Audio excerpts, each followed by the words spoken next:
꼭 알아야 할 어제의 뉴스. 문재인 대통령은 남북 대화에 대한 성급한 기대보다는 어떤 대화를 해나갈 것이냐에 관심을 두고 있습니다. 대화에 나섰다가도 요구사항을 들어주지 않으면 다시 도발을 하고 결국 제재 국면으로 이어지는 전철을 밟지 말아야 한다는 겁니다. 대화의 방향을 단정적으로 말하지 않고 또 유약하게 대화만 추구하지 않겠다며 과거와는 다른 대화를 강조한 것도 이런 이유입니다.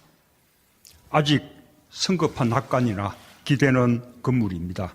그러나 가능하다면 남북관계 개선과 한반도 평화의 전기를 만들기 위해 최선을 다하겠습니다. 소득 없이 끝났을 때 추가 대화 기회 자체가 차단될 수 있다는 점도 감안한 행보입니다. 이 때문에 일단 올림픽으로 의제를 한정해 대화에 임하는 북한의 수를 읽은 뒤 그 다음 스텝을 어떻게 가져갈지 결정할 것으로 보입니다. 가장 중요한 건 역시 북한의 태도입니다. 한반도 비핵화를 향한 일말의 의지를 보여준다면 대화가 급진전될 수 있지만 무리한 지원이나 제재 철폐를 요구하고 나선다면 모든 상황이 원위치가 될 수도 있습니다. 남북 대화를 지지한다면서도 우리와는 온도차가 느껴지는 미국과의 공조 유지도 관건인데 백악관은 한미 정상이 과거의 실수를 반복해서는 안 된다는 데 동의했다는 점을 특히 강조하고 있습니다. 북한의 태도에 따라 보다 더 강경한 압박 모드로 돌아설 수 있음을 암시하는 대목인 만큼 한층 정교한 대북해법이 필요해졌다는 분석이 나옵니다. 임종석 대통령 비서실장은 지난달 초 아부다비에서 무함마드 UAE 왕세제를 만났습니다. 왕세제의 최측근인 칼둔 알 무바라크 행정청장도 배석했습니다. 청와대는 문 대통령 친서를 전달하기 위한 특사 방문이었다고 설명했습니다.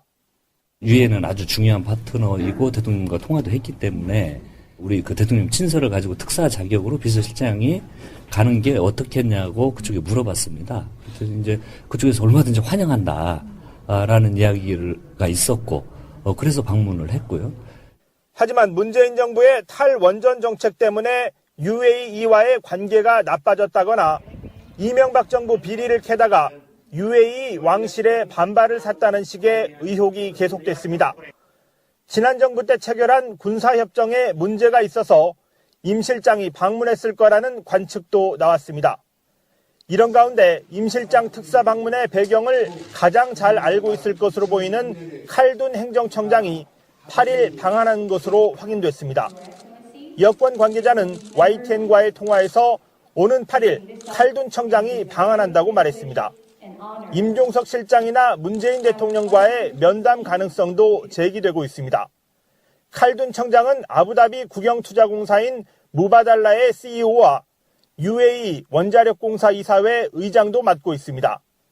칼둔 청장이 방한하면 임 실장이 UAE를 방문한 배경 등에 대한 진상이 확인될 것이라고 설명해왔던 청와대는 칼둔 청장의 8일 방한 일정과 관련해 확인해 줄 수 없는 부분이라고 밝혔습니다. 국정원으로부터 36억 5천만 원의 뇌물을 받은 혐의로 추가 기소된 박근혜 전 대통령이 유영하 변호사를 변호인으로 선임했습니다. 유 변호사는 검찰이 박 전 대통령을 추가 기소하기 직전인 지난 4일 오전 박 전 대통령을 서울구치소에서 접견했고 오후에 곧바로 사건을 변호하겠다는 서류를 제출한 것으로 전해졌습니다. 박 전 대통령은 지난해 10월 법원이 자신의 구속기한을 연장하자 공정성을 문제 삼으며 재판을 거부했고 변호인단 총사임과 국선 변호인을 포함한 모든 접견 거부, 또 검찰 조사 불응 등 벼랑 끝 대응을 이어왔습니다. 하지만 검찰이 뇌물을 줬다는 전직 국정원장들의 진술과 문고리 3인방 비서관들을 통해 증거를 확보하고 추가 기소에 나서자 심리적 부담을 안고 변호인 선임을 통해 대응 절차에 들어간 것으로 해석됩니다.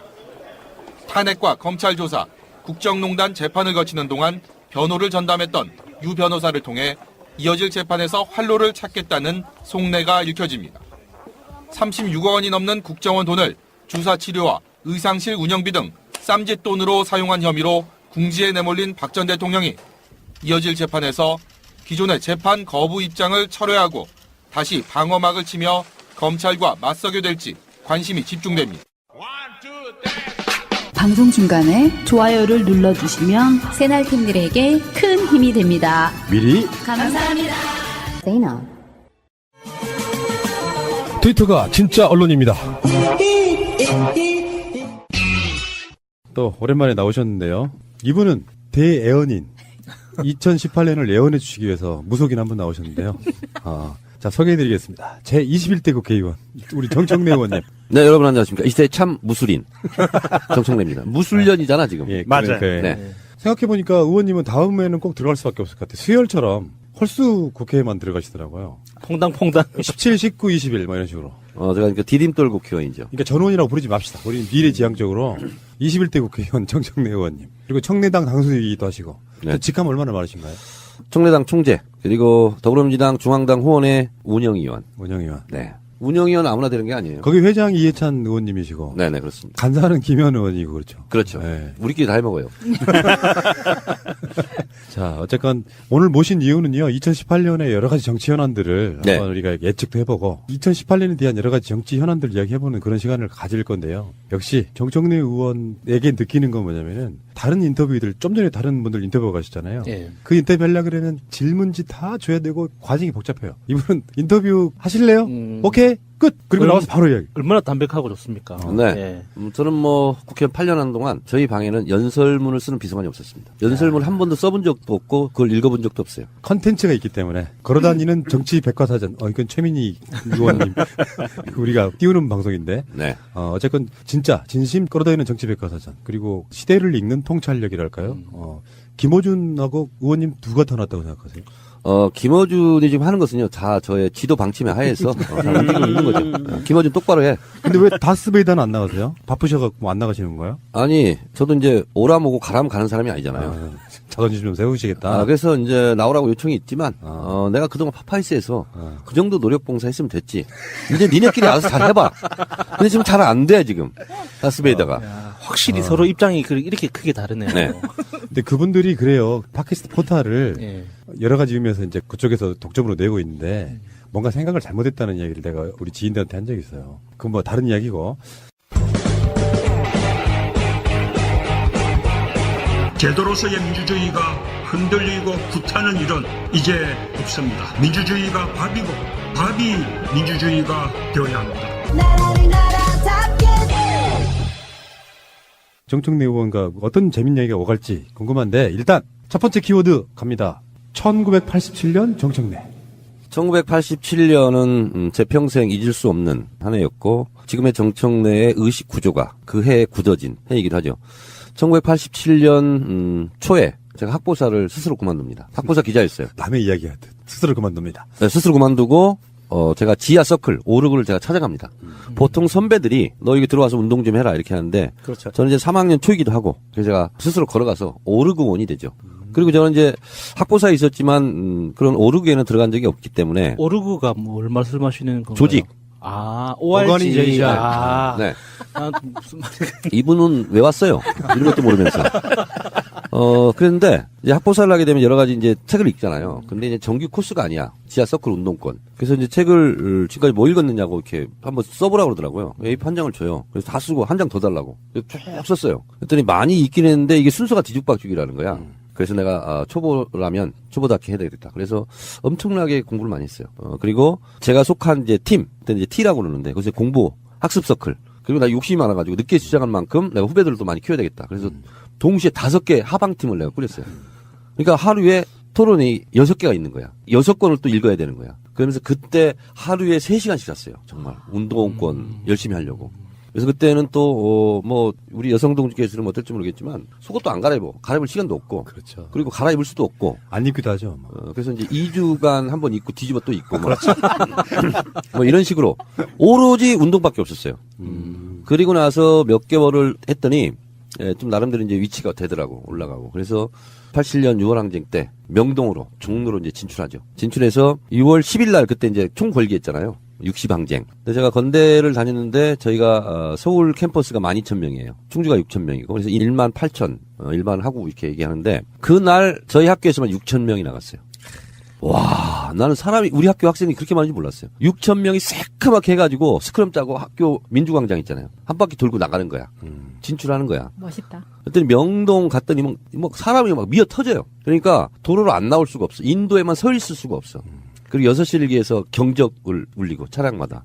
그러면서 6월 항쟁이 시작됐고 매일 나갔죠. 그때 몇 학년 되셨어요? 3학년. 3학년. 네. 그 최종 직함이 뭐였죠, 그러니까? 저는 본 적이 있는데. 조국통일 특별위원장. 아, 제일 센 거였어요. 네. 그건 조국통일 위원장이 하자마자 그날 바로 즉각 수배. 그렇지. 네, 제일 센 거였어요. 그럼 88년도에 했고, 그래서 87년도에 계속 이제 집회를 나갔는데, 6월 26일, 그러니까 6.29 선언 3일 전, 너무 최루탄을 쏴대니까, 정경들이. 뭐, 신세계백화점 앞에 이런 데서는 정경이 무장해제도 당하고 막 이랬거든요. 그러니까 막 너무 쏴, 최루탄을. 그래서 최루탄 추방대회를 했어요. 6월 26일 날. 기억나요. 예. 네. 근데 그날 제가 명동에 있었거든요. 명동에 있는데 이제 막 뭐 사람들이 뭐 수천 명씩 막 움직이니까.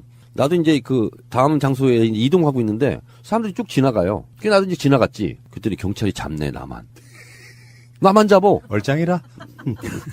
그때는 제가 지금은 1m 75에 72kg. 대한민국 스탠다드죠, 제가. 몸매가. 어떤 백화점에 가서 양복 입어도 다 맞아. 그래가지고 그 옷 파는 여성 종업원이 사랑하는 우리 아내한테 항상 이렇게 참 좋으시겠다고. 어떤 옷인들 다 맞는다고. 참 기성복인. 네. 아무 옷이나 다 맞아. 진짜라니까요. 근데 그때는 제가 1m 75에 지금 72kg인데 그때는 55kg 나갔어요. 너무 진짜 깡마른 말랐네. 거, 진짜. 진짜 말랐어요. 예. 모델급이었네, 거의. 허리 사이즈가 26 막 이랬으니까. 그러니까 뭐냐면 운동권들이 특징이 깡마르고 눈만 땡글땡글 살아있고 눈은 독수리. 얼굴 새까맣고. 독수리가 영어로 뭐죠? 이글? 네, 이글거리는 눈빛. 이글거리는 눈빛. 그 누가 봐도 운동권 학생인 거야. 그 나만 잡어. 그래서 잡아갔는데 그때는 이제 닭장차라고 그러거든요. 예. 그러면 앞에부터 나가요. 그러면 뒤까지 가는데 그 손잡이 잡고 정경들이 군합발로 막 진이게요. 그렇죠. 그리고 뒤쪽으로부터 보내는 거야. 무지하게 뜯어놨지. 그래서 제가 중부경찰서로 잡혀갔어요. 그러다가 구로경찰서로 갔다가 서초경찰서로 갔어요. 그래서 제가 구류처분을 받았어. 5일. 그래서 서초경찰서 유치장에서 6.29 선언 생중계를 거기서 봤어요. 6.29 선언을 했으면 빨리 풀어줘야 될 거 아니야. 이틀 더 살다가 나왔다니까. 그래서 제가 처음으로 경찰에 연행된 해가 1987년 이런 거고요. 제가 경찰에 2번 잡히고 그리고 검찰에 2번 잡히고 그리고 2번 징역 가고 이제 2년 살다가 나왔는데 그 시작이 1987년이었습니다. 그 1988년도에 네. 안기부에 납치당해서 고문도 당하고 그랬죠. 그렇습니다. 그리고 나서 이제 4학년이 되고 나서 본격적으로 내가 나서야 되겠다. 근데 그때 제일 센 게 조국통일 특별위원장이었어요. 1988년은 북한 바로 알기 운동 원년이었거든요. 맞아요. 가자북으로 오라남으로. 맞아요. 만나자 판문점에서. 그래서 서울대 총학생회장에 나왔다 떨어졌지만 김중기 서울대 총학생회장 후보가 청년학생 회담을 제안했어요. 그래서 6월 10일 청년학생 회담을 하자. 1988년. 그래서 각 학교별로 조국통일 특별위원회가 꾸려졌어요. 그래서 제가 조국통일 특별위원장을 제가 자원했어요. 근데 조국통일 특별위원장이 되는 순간 수배. 그 즉시 수배. 그리고 이제 구속을 각오해야 돼. 그래서 어차피 내가 학생운동을 할 바에는 외상값 계산을 다 하게 됐거든요. 근데 나는 그럼 미리 내가 그냥 자진 납세하겠다. 나를 잡아가려면 잡아가고 말란 말아라. 그래서 1988년 6월 2일이 제 생일이었습니다. 그날 건국대학교 학생회관 사회과학관 앞에서 조국통일 발대식을 했죠. 저는 근데 그때부터 대중 노선이었거든요. 영삼 노선이 절대 아니었습니다. 대중 노선. 그래서 발족식도 대중적으로 하자. 그때 근데 발족식장에서 투쟁가 뭐 민족해방가 이런 것만 부르지 대중가요를 부른 적이 없어요. 근데 제가 대중 노선이기 때문에 제가 두만강을 불렀어요. 그래서. 네. 그래서 이제 하루 전날 미리 소문을 냈어요. 학교에. 누가 투신할 수 있다. 사회과학관 5층에서. 그래서 관심을 집중시키고. 그리고 제가 머리를 깎은 상태에서 하얀 두루마기를 딱 입고. 두루마기를 입고 뒤쪽에 교육대학 쪽에서 사범대학 쪽에서 뒤로 오고 2,000명 정도가 모였는데 뒤로 홍해바다 가듯이 뒤로 나오는 거예요. 쫙 가르고. 그리고 한 명을 이제 사회과학관 옥상에서 진짜로 동을 떴어요. 핸드마이크 잡고. 막 아지테이션을 해. 그리고 허수아비를 떨어뜨렸어. 사람들이 막 비명 지르고. 이 상태에서 제가 이제 사이렌을 울리면서 뒤쪽으로 나가는 거예요. 뒤쪽에서. 그냥 가르고. 2,000명 학우들이 일어나서 뒤에서 오니까 일어나서 쫙 길을 터주면서 기립박수 치고 남자 둘 여자 둘 하얀 소복을 입히고 대형 태극기를 앞세우고 그리고 양쪽 옆에는 8명씩 하얀 옷을 입고 흰 마스크를 하고 가드들을 딱 세우고 거기 진출했어요. 진출하자마자 제가 이렇게 얘기했죠. 오늘이 제 생일입니다. 저는 구속됩니다. 지금 이 순간 수배입니다. 시골에서는 10남매 10번째 막내 키워놨더니 우리 막내가 가서 사고 치는구나 하는 것도 우리 어머니는 모르고 있습니다. 우리 어머니는, 나를 낳아주신 어머니는 지금 이 순간 무슨 생각을 할까요? 그러나 저는 우리 어머니가 1921년도에 태어나서 일제치하 거치고 홋카이도로 강제징용 남편 보내고 그리고 6.25 때 인민군한테 끌려가서 총살 직전에 다시 돌아왔고 보릿고개 넘기고 막내 10번째 아들을 대학 보냈는데 그 아들을, 막내 아들을 감옥을 보내야 되는 이 심정을 우리 어머니는 알고 있을까요? 이러면서 그렇지만 나는 어젯밤에 태극기 앞에 있는 대형 태극기를 두르고 잠을 잤습니다. 그렇게 포근할 수가 없었습니다. 저는 이 길을 나서는 것은 나를 낳아주신 어머니보다 더 크신 어머니, 우리 어머니들을 낳아주신 조국이란 더 크신 어머니를 향해서 지금 나갑니다. 이러면서 제가 이렇게 얘기해요. 우리 장대 높이 뛰기로 휴전선을 훌쩍 넘어 두만강에 풍덩 빠져 우리 조국 통일의 그날을 생각하면서 두만강을 부릅시다. 두만강 푸른 물에. 그 당시는 이런 노래를 대중집회에서 부르는 게 아니었어요. 금기였죠. 예. 금기지. 리버를 하다고. 근데 저는 그 노래를 부르는데 다 따라하더라고. 그러면서 그 노래를 끝나고 갑자기 이제 막 이 아지테이션을 또 해요. 조국 통일을 하자고. 그러다 갑자기 도르코 면도칼 그걸 딱 꺼냅니다. 왼손으로 딱 들고 이렇게 햇빛이 쨍쨍 비치잖아요. 그리고 오른손을 다시 들어서 그 면도칼에 갖다 댑니다. 왼쪽 새끼손가락. 오른쪽 새끼손가락. 그리고 그어요. 제가. 단지 딱 그었는데 이게 처음 그으면 하얘가지고 피가 안 나요. 다시 또 X자를 그었어요. 두 번 그을 때는 너무 힘들어요. 아이고. 그 피가 철철 나죠. 그래서 미제 축출, 조국 통일 이렇게 혈서를 쓰고 그리고 추쟁선문을 입고 이제 정문 박치기 싸움을 가죠.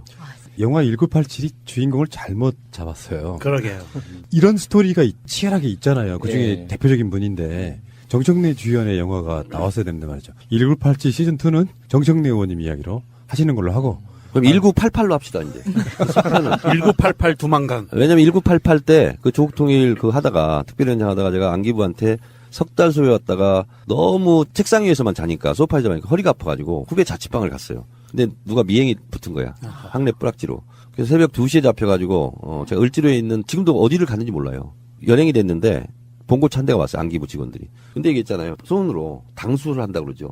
뒤 고개를 탁 치니까 고개를 못 들겠어. 이게 고개가 떨어져가지고. 그래서 어디를 갔는지 확인이 안 돼요. 그리고 혁뒤부터 풀러요.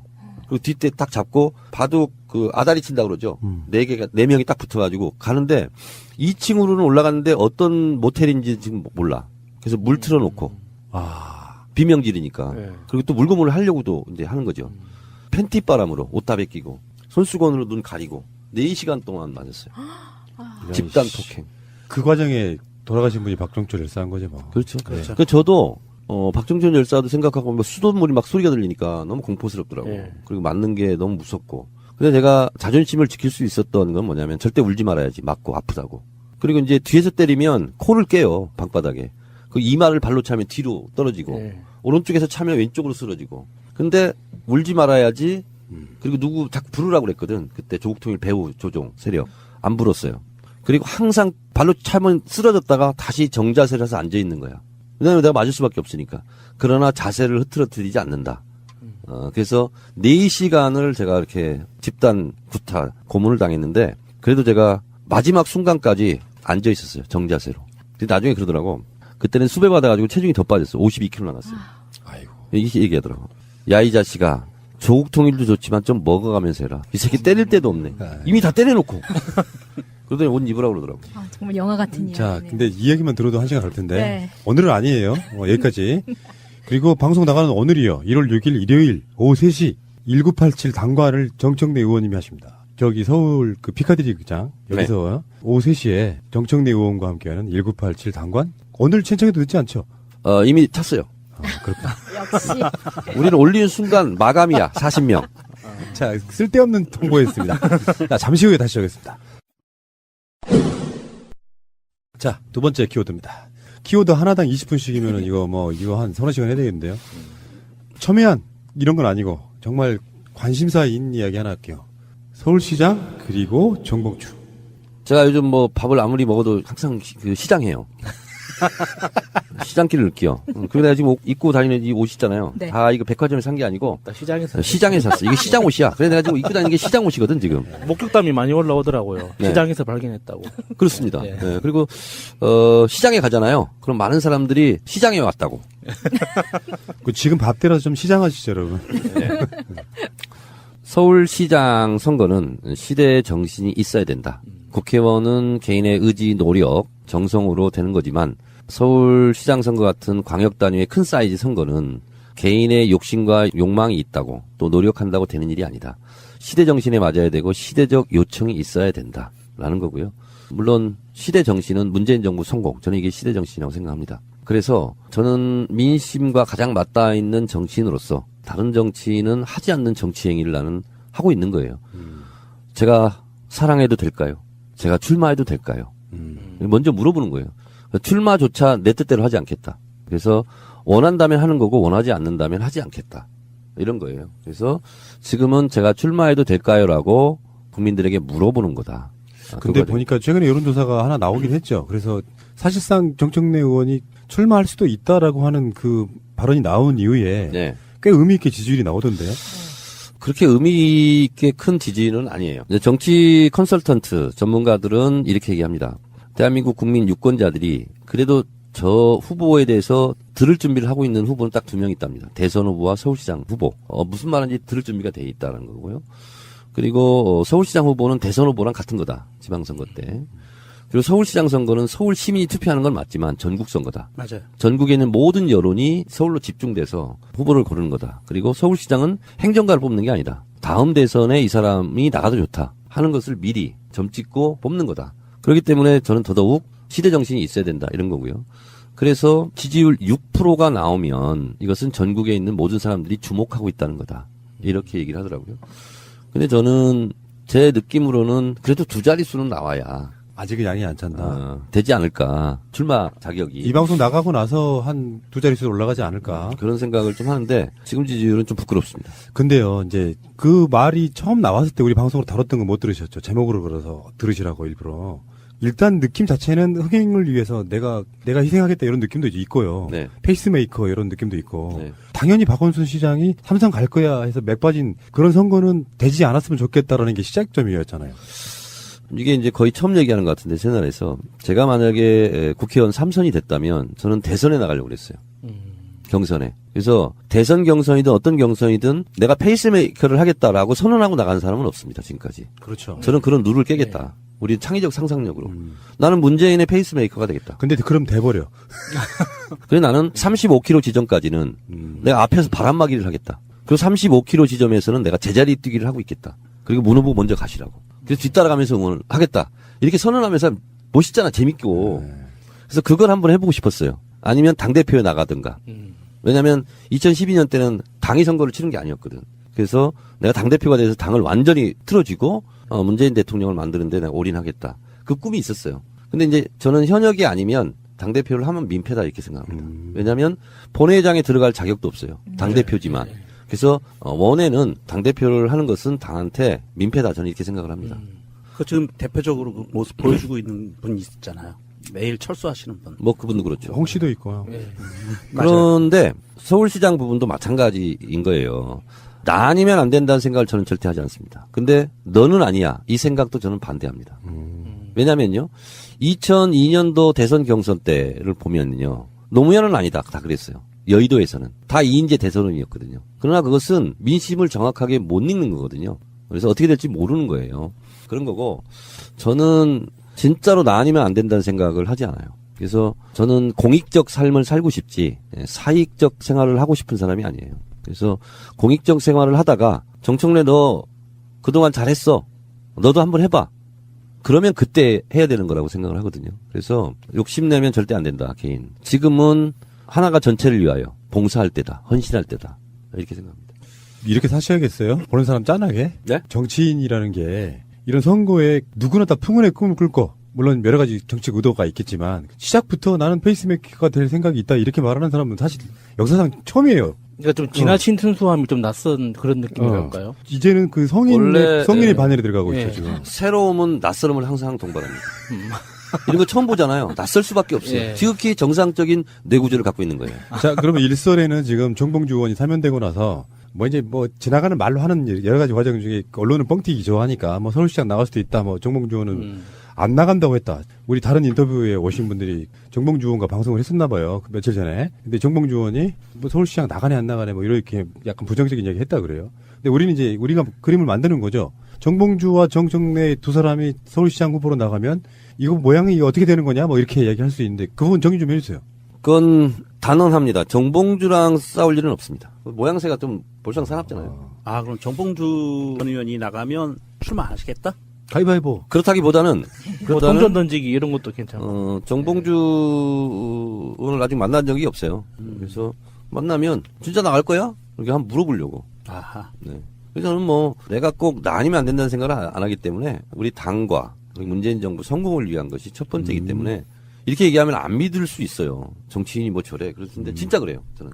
아니, 그동안 보여온 모습이 그래요. 네. 짠할 정도로 그래서 안타까울 때가 많아요. 제가 봤을 때는 컷오프 이후에 이건 정치적인 성인의 반열에 올라선 거예요. 난 놀라워 지금. 배탈의 경제. 자, 정봉주 의원과 이제 앞으로 이제 얼마 남지 않아서 생각보다 3월이면은 거의 공천이 확정되기도 하고 그래요. 얼마 남지 않았고요. 그게 6월 초니까 실제로 5개월 정도밖에 안 남았습니다. 금방 오는 시간이고요. 근데 저는 그런 꿈 꾸봐요. 내가 어제 나간 방송에도 오늘 나간 방송에 그런 얘기 했네. 정봉주, 정청래 두 분 같이 나오면 나는 정청래 편을 들겠다. 정봉주는 우리 방송에 나온 적이 없기 때문에. 야, 그 원칙은 아주 코렉트해. 그래? 정확해. 중국말로 정취해도. 예. 정확해요. 세 번째 키워드로 가겠습니다. 이거 중요합니다. 오늘도 굉장히 뉴스들이 많이 쏟아졌는데 김정은 1984년 1월 8일생. 만 35세. 그럼 1987년에 만 3세였네요. 네. 김일성이 1912년 4월 15일생. 김정일 1942년 2월 16일생. 그래서 보통 30년이잖아요. 30년 주기로 한다면 46년이니까 76년. 이렇게 조작한 거 아니냐 어쨌냐 했는데 결국 밝혀진 것은 84년 1월 8일생이고요. 제가 12월 27일 날, 작년 12월 27일 날 판도라 촬영장에서 신년사를 통해서 남북대화를 제안할 거다. 제가 예언을 했습니다. 제 예언은 정확하게 적중했습니다. 그리고 북한의 신년사는 북한의 일련의 방향을 알 수 있는 거거든요. 그리고 그것은 지엄한 최고 존엄의 명령이거든요. 그래서 그걸 다 이행하기 위해서 북한의 전체 인민이 다 노력합니다. 신년사는 1946년 김일성부터 시작해서요. 지금까지 이렇게 왔는데 신년사의 패턴이 있습니다. 신년사는 처음에는 북조선 인민들에게 인사, 남조선 인민들에게 인사, 그리고 세계 평화 애호 민중들에게 인사를 합니다. 그리고 지난해의 성과를 총화합니다. 그렇다면 화성 14호, 15호, 그리고 ICBM, 핵실험 이런 성과를 분명히 자랑할 것이다. 그리고 우리는 핵 보유국이다. 핵 강국이다. 하는 것을 대내외에 천명하고 미국 까불지 마라. 이렇게 얘기를 할 것이다. 그 다음에 나오는 것이 각 부문별 경제개발 5개년 계획 지금 3년 차거든요. 그래서 금속공업은 뭘 해야 되고 농업은 뭘 해야 되고 그러면서 버섯 생산량을 늘려야 된다. 이런 얘기도 하고 그래요.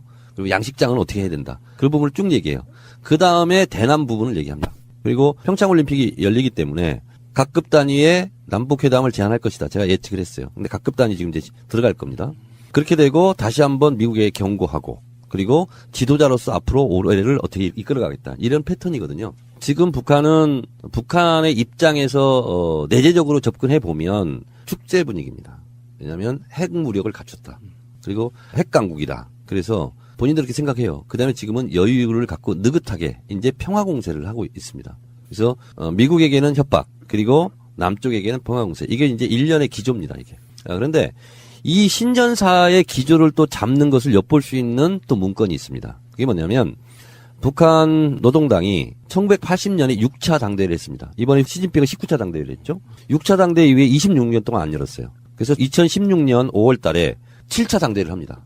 북한 노동당. 그래서 이 맨 위에 가장 큰 캐치프레이가 뭐냐면 온 사회를 김일성, 김정일화 하자. 이게 이제 가장 탑 슬로건이에요.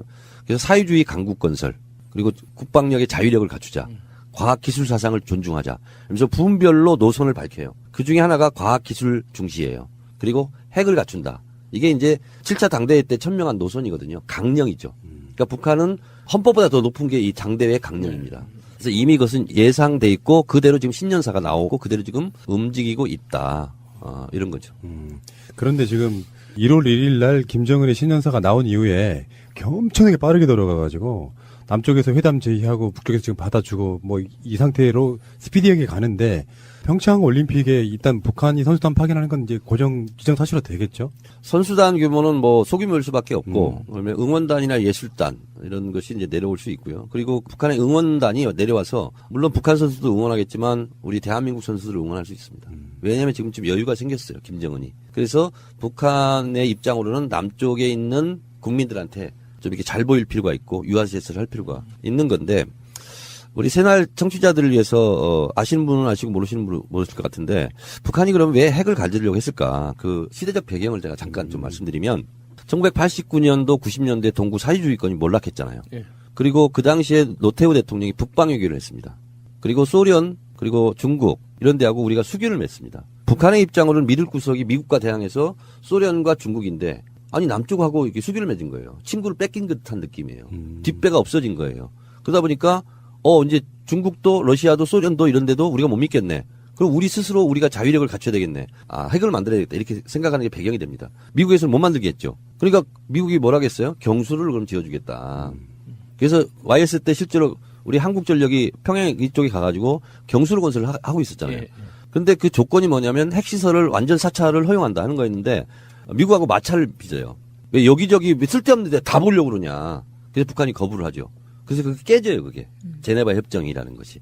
깨지고 나서 좋다 그러면 우리도 그럼 핵을 만들겠다. 이러면서 NPT를 탈퇴하고 이러면서 이제 핵 위기가 이제 오기 시작해요. 그래서 이걸 김대중 대통령, 노무현 대통령 계속 수습하다가 마지막 찬스가 한 번 있었어요. 두 번의 찬스가 있는데 2000년에 미국의 울브라이트가 평양을 갑니다. 그리고 클린턴이 평양을 가려고 그랬어요. 그래서 닉슨 대통령이 베이징에 가서 모택동과 악수하고 수교했던 것처럼. 그래서 클린턴은 김대중 대통령과 합심해서 북한과 수교를 맺으려고 그랬어요, 미국이. 근데 아쉽게도 역사의 운명의 여신은 우리를 비켜갔어요. 엘고가 대통령이 된 게 아니라 조지 부시 대통령이 됐어요. 그 조지 부시 대통령이 돼서 이름처럼 그냥 조지고 부시고 한 거예요. 그래서 북한을 악의 축을 하고. 그렇죠. 그러면서 성사가 안 됩니다. 북미 수교가. 그러면서 극단으로 치닫기 시작해요. 그래서 북한은 계속 이제 핵 개발을 이제 할 수밖에 없고 부시가 나왔으니까 또 무서우니까 자위력 차원에서. 그래서 마지막에 2005년도에 9.19 공동성명이라는 것을 발표합니다. 육자회담을 통해서. 그게 뭐냐면 북한의 한반도 비핵화 그리고 북미 수교 이거예요. 평화협정. 이 세 가지 조항을 한 거거든요. 근데 미국이 가만히 보니까 이걸 그렇게 되면 이쪽에 무기를 못 팔아먹어. 그래서 9월 19일 날 공동성명을 합의하고 발표하고 바로 다음 날 방코 델타 아시아 BDA 북한 은행 계좌를 동결해버려요. 그러면서 그게 깨져버리는 거예요. 예, 맞아요. 그러니까 북한은 좋다. 미국의 니네 속셈을 알았어. 그리고 1년 후에 2006년 10월 9일 날 핵실험을 합니다. 그러면서 지금 핵위기가 점차로 이제 고조돼가지고 북한이 핵을 갖게 되는 이런 상황으로 됐는데 결국은 동구 사회주의권 몰락과 그리고 우리의 북방외교 그리고 북한의 고립 그것이 이제 핵을 만드는 그런 계기 시대적 배경이 되겠습니다. 어쩜 이렇게 날짜나 숫자를 이렇게 다 기억하세요? 역시 걸어다니는 시사 정치 백과사전. 너무 신기해요, 진짜. 어디 학원 다니는 것도 아닐 텐데. 사실 이번에 그 김정은이 자기 책상에 핵 버튼이 있다라고 네. 발언을 한 이후에 또 빠질 수 없죠. 트럼프가 트윗에서 그런 얘기를 해요. 자기 트윗에서 내 책상에도 핵 버튼이 있는데 내 건 더 크고 더 세. 그리고 작동 중이야 이렇게 올렸거든요.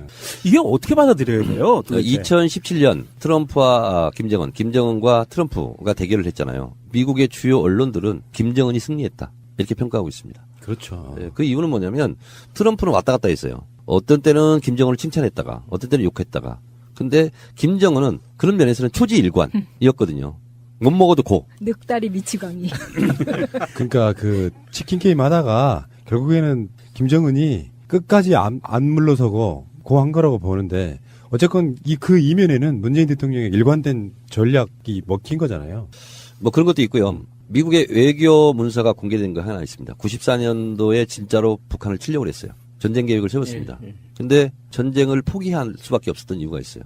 미군이 5만 2천 명이 죽는다는 거예요. 그리고 미군과 한국군 합쳐서 50만이 죽고 일반인까지 한 100만 명 죽고 엄청난 너무나 많은 사상자가 나는 거예요. 그래서 포기한 거거든요.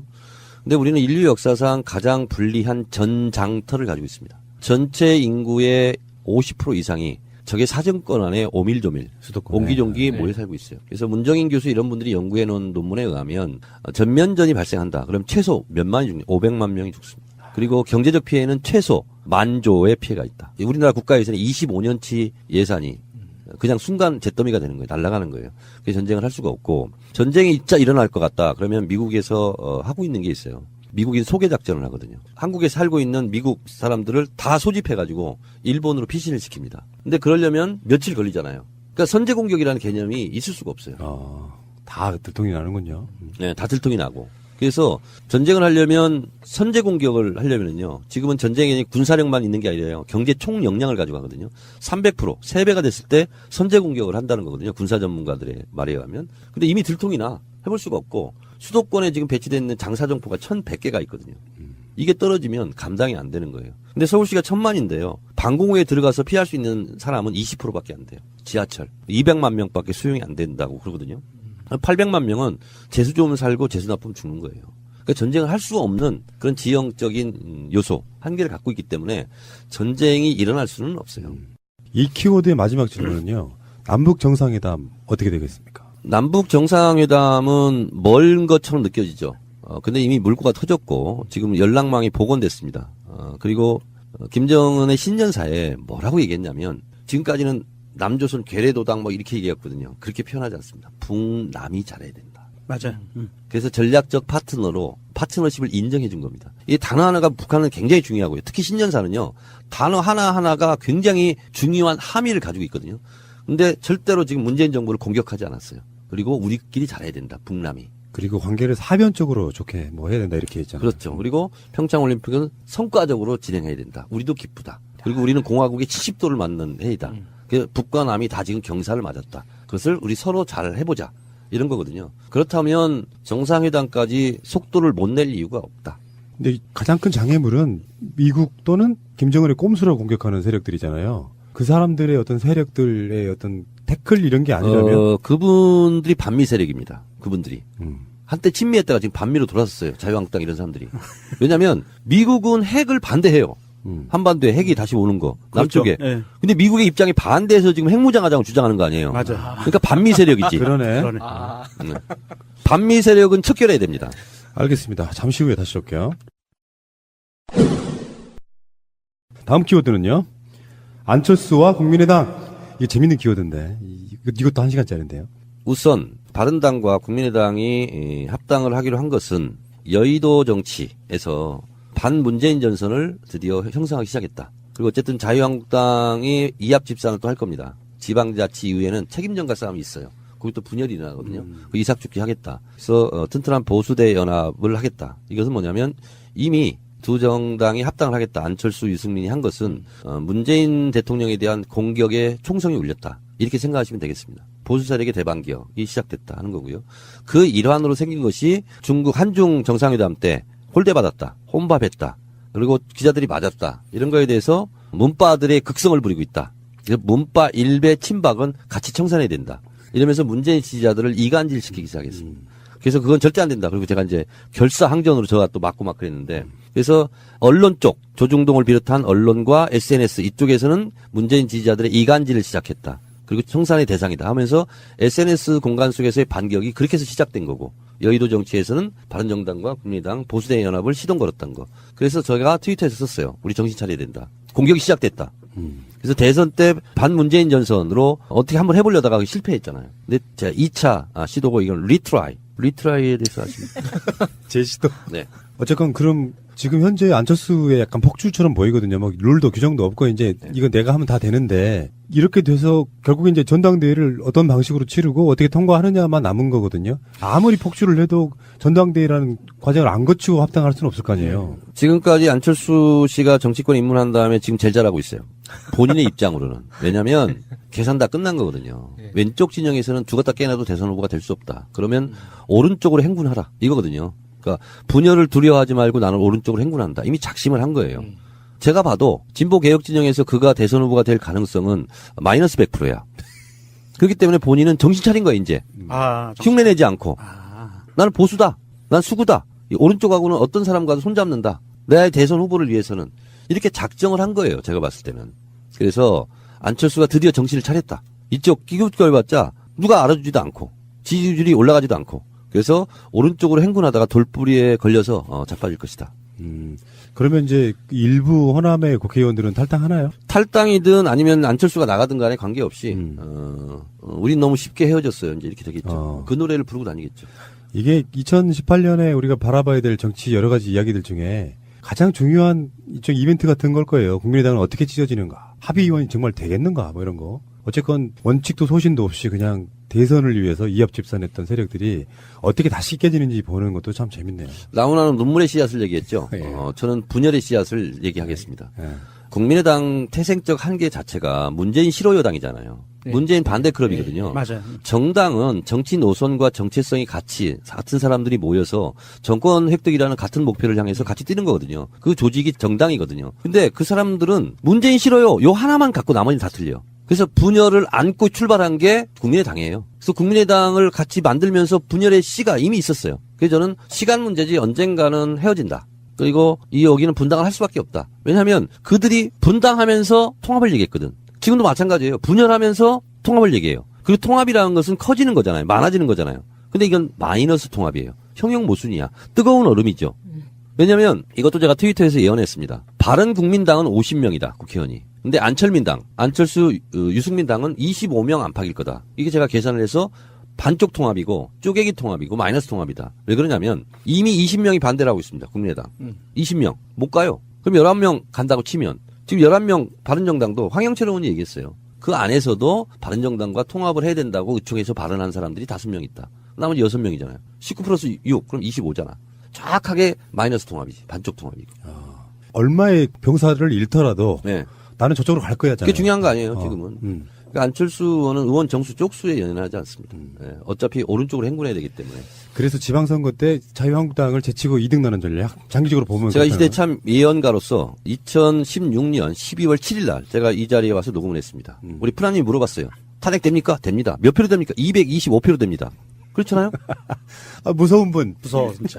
그때는 다 이게 탄핵이 될까 말까 이렇게 했어요. 225표를 내가 일부러 얘기한 거야. 실제는 234표죠. 네. 그러면 1.8% 오차야. 3%는 왜 플러스 마이너스 오차 범위에 있어. 근데 왜 하필이면 1.8%의 오차가 났을까? 박근혜는 18이라는 숫자와 매우 관계가 있잖아.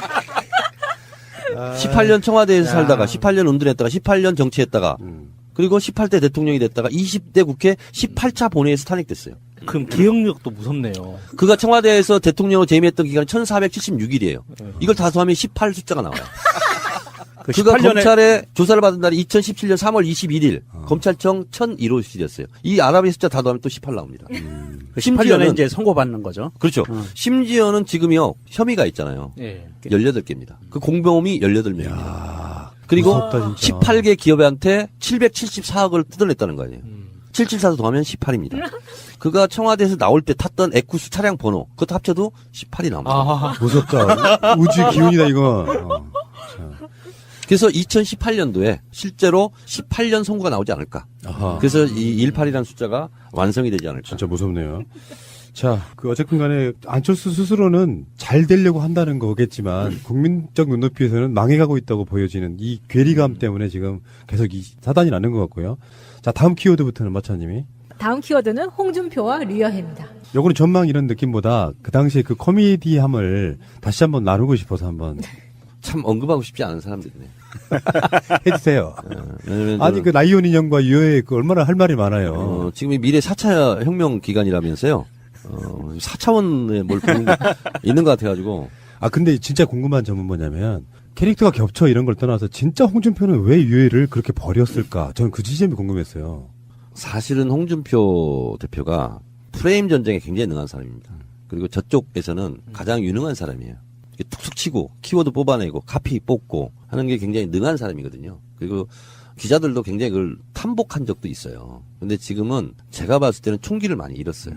왜냐면 그 한 명 그냥 둬도 큰 문제가 없거든. 물론 이제 좀 성과시키긴 하겠지만 손해보는 장사를 지금 한 거죠. 너무 무리한 거고. 그리고 어쨌든 지금 홍 대표 입장에서는 내 앞으로 다 줄 서. 그래가지고 이제 줄 세우기 지금 하고 있는 거잖아요. 근데 하든지 과유불급이라고 오버하면 반드시 부작용이 일어나거든요. 근데 너무 지금 전횡을 휘두르고 있는 거죠. 그래서 제가 봤을 때는 홍준표는 별로 언급하고 싶지 않지만 제가 봤을 때는 적당불기? 적당불기. 그 나왔을 때 내가 적당불가라고 붙여가지고 족자를 내가 선물하고 싶다.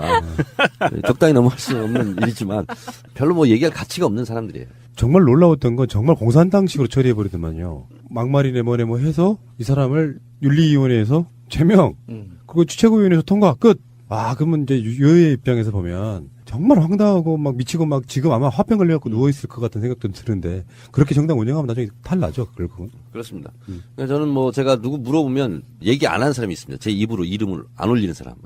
그 중에 한 명입니다. 아, 네. 네, 왜냐면 내 입이 너무 불쌍해져, 그래서.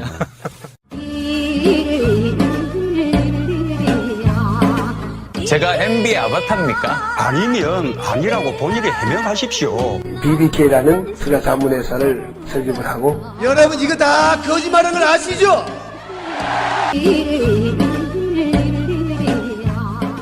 자, 다음 키워드로 가겠습니다. 최순실 선고 몇 년이라고 생각하세요? 그냥 뭐 이건 감으로 그냥 때립니다. 15년.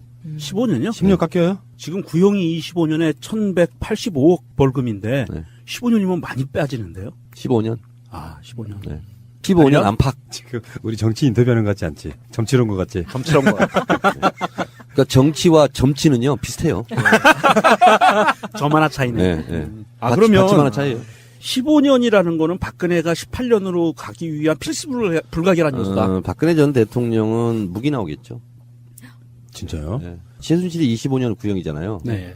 박근혜는 35년, 40년 이렇게 할 수가 없어요. 제가 봤을 때는 무기징역 구형이 나올 것 같아요. 그 재판받는 태도가 좀 너무 나쁘죠, 지금. 현재. 그것도 가만히 되겠죠. 아, 그렇습니다. 네. 네. 그리고 이제 보통 감경 사유라는 게 있거든요. 감경 사유 중에 중요한 것 중에 하나가 반성, 후회, 뭐 이런 거 있잖아요. 뭐 죄송 이런 건데 전혀 그런 게 없잖아요. 재판부로서는 봐줄 이유가 전혀 없습니다. 그럼 박근혜가 감옥에서 나올 수 있는 방법은 정권을 바꿔서 그 정권의 대통령이 사면해 주는 것밖에 없네요. 결론적으로는. 뭐 그렇습니다. 그럼 우리가 최소한 세 바퀴만 돌아도 박근혜는 15년 이상 살게 되는. 박근혜 못 나오게 하기 위해서라도 정권 뺏기면 안 되겠다. 푸나님, 예. 자동차가 몇 바퀴죠? 네 바퀴죠. 네 바퀴잖아요. 자동차 문을 3개 닫으면 안 되는 이유가 있어요. 자동차 문이 4개예요. 자동차 문을 항상 4개 닫아야 됩니다. 3개 닫으면 안 됩니다. 자동차 바퀴가 4개잖아요. 최소한 4바퀴는 기본이에요. 3바퀴에서 정정해 주세요. 20년 할게요. 그리고 사과해 주세요. 박근혜는 최소한 20년 동안 감옥에 갇히게 된다. 4바퀴. 예, 3바퀴 했던 거 사과드리겠습니다. 네. 그러면 22대 대통령 정청래. 괜찮다. 네 번째. 지금이 몇 대죠? 19대. 19대. 너무 20대 됐어. 하면 안 될까? 20대? 20대? 네. 그것도 괜찮아요. 팍팍 밀어드릴게요. 정청래 의원이 뭐 의외로 다음 대선 그런 얘기 지금 하면 안 되는 거지만 정말 30초만 하면 시대의 흐름에 따라서는 강력한 대선 후보가 될 수도 있다고 봐요. 프라님, 30초가 아니라 30분을 좀 해주세요. 아니 이제 신임 대통령에 대한 A가 아니라 그래서 이야기를 좀 안 하려고 그러는데. 네. 근데 마차님을 이런 부분에 끼어들어가지고 막 얘기를 해야지. 저는 새날에서 외모를 담당하고 있어요. 그래서 조용하고 있구나. 그러면서 나를 계속 지그시 바라보고 있어. 의원님. 촉촉하게. 의원님 450만 원만 빌려달라고 하면 빌려줘. 별명이 450만 원. 450만 원이요? 사기당한 적 있어가지고. 보이스피싱? 네. 보이스피싱 당한 사람들하고는 그 눈을 마주치지 말라고 그랬어요. 이것도 한 번에 맞추시네요. 네. 자, 다음 기회드립니다. 다음은 지방선거. 자, 진짜 이게 지방선거가 단순하게 지방 권력 바꾸는 문제가 아니고 올해 지방선거는 문재인 대통령의 개혁이 얼만큼 더 쭉쭉 뻗어나갈 수 있을 것이냐는 그 시험대일 수 있는데 예상은 뭐 완벽한 낙승이라고 하는데 의원님은 어떻게 보십니까? 자유한국당이 지금 보유하고 있는 광역단체장이 6개죠.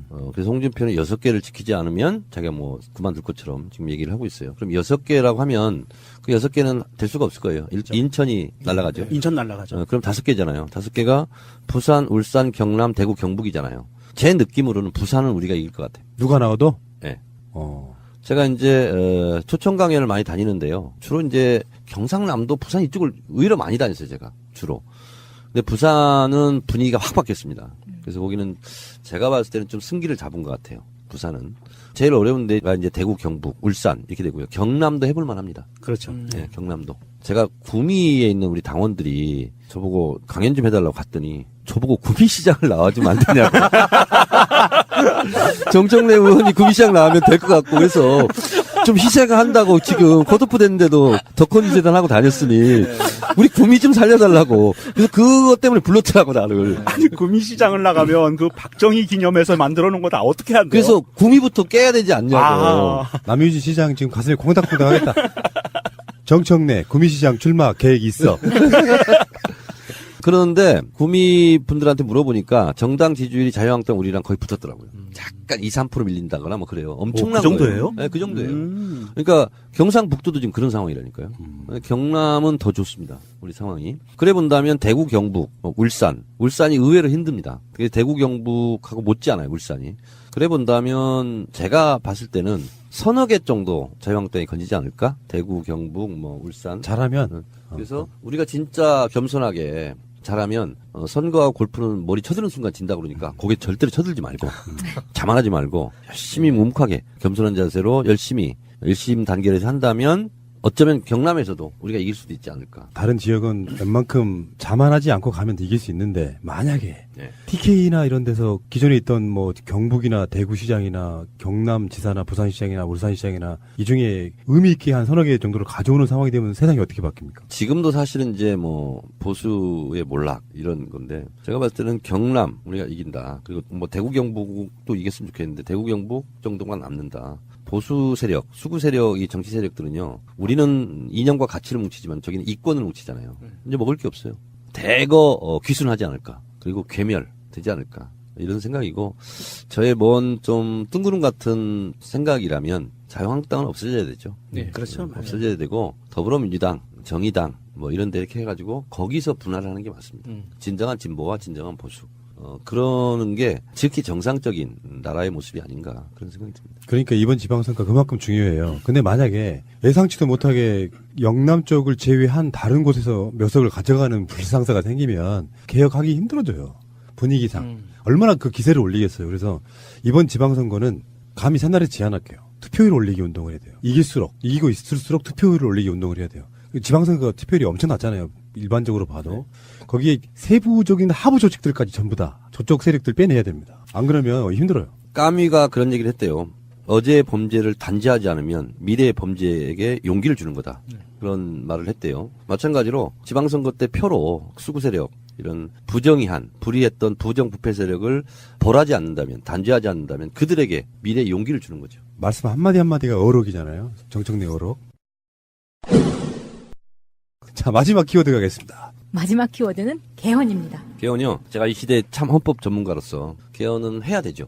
해야 되고요. 왜 해야 되냐면 대한민국 헌법이 130개 조항이거든요. 그리고 헌법 개정에 대한 것이 마지막 제10장 128, 129, 130이거든요. 거기에 보면 국민투표에 붙여 이런 조항이 있습니다. 근데 그 붙여가 부에다가 티읕이야. 그러니까 우표를 붙여 편지를 붙이는 거잖아요. 오자가 났어 지금 헌법에. 저도 그거 발견 못했었는데 원래 부에다 처가 돼야 되는 거야. 부 처예요. 그러니까 그게 편지를 붙이다 하는 거고 우표를 침을 발라서 붙이는 거잖아. 티읕이잖아. 그래서 국외음화돼서 이제 붙이다 이렇게 되는 거잖아요. 김광석에 붙이지 않은 편지 그것은 마치 뭐라고 했냐면 티읕을 쓴 거나 마찬가지야. 그러네요. 헌법 제130조 2항 헌법 개정안은 국회가 의결한 후 30일 이내에 국민투표에 붙여. 붙이요. 아, 그랬단 말이에요?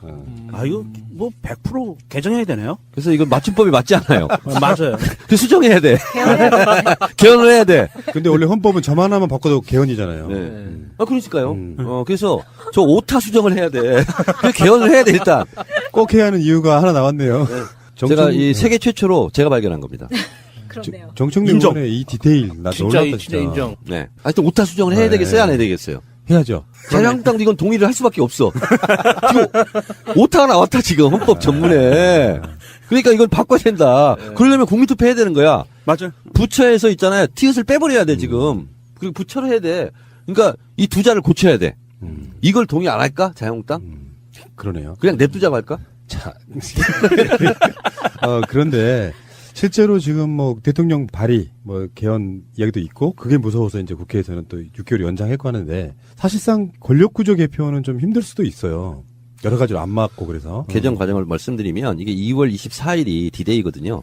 왜 그러냐면 6월 13일 날 국민투표를 붙이려면 역산에서 110일이 필요합니다. 그러니까 헌법 개정안이 합의가 됐다는 걸 전제로 합의안을 내고 공고를 20일 해야 되고요. 30일 이내에 투표하고 60일 이내에 국민투표에 붙여야 되거든요. 그러면 물리적인 시간이 110일이 필요합니다. 110일 전이 2월 24일이에요. 근데 2월 16일이 설날이잖아요. 설날 이전에 해야 되잖아요. 그러면 최소한 2월 15일까지는 해야 돼. 설 때 그 밥상에 올려야 될 거 아니야. 제사상에. 헌법을 어떻게 할 건가. 그러면 2월 10일까지는 합의를 해야 돼. 아이고. 지금 며칠 남았어요? 난망하네. 네. 37일 남았어. 그리고 이 업데이트되는, 새날이 업데이트되는 1월 6일 치면은요. 얼마 안 남은 거야, 이거. 그러네. 34일 남은 거예요. 그래서 물리적으로 지금 굉장히 어려운 상황이다. 이런 거고요. 개헌의 내용도 어렵지만 개헌의 내용보다도 개헌을 발목 잡고 있는 것은 개헌식이다. 대선 때 5당 대표들이 개헌을 국민투표에 붙이겠다. 지방선거 때 했지만 홍준표는 반대하고 있죠. 왜냐하면 개헌 투표는 무조건 80% 이상의 지지율이 나오거든요. 찬성. 그러면 이게 여당에게 공이 간다. 그래서 다 일자 투표로 1번만 다 찍는다. 그렇기 때문에 절대적으로 지방선거에 불리하다. 이렇게 계산을 한 게 솔직한 거예요.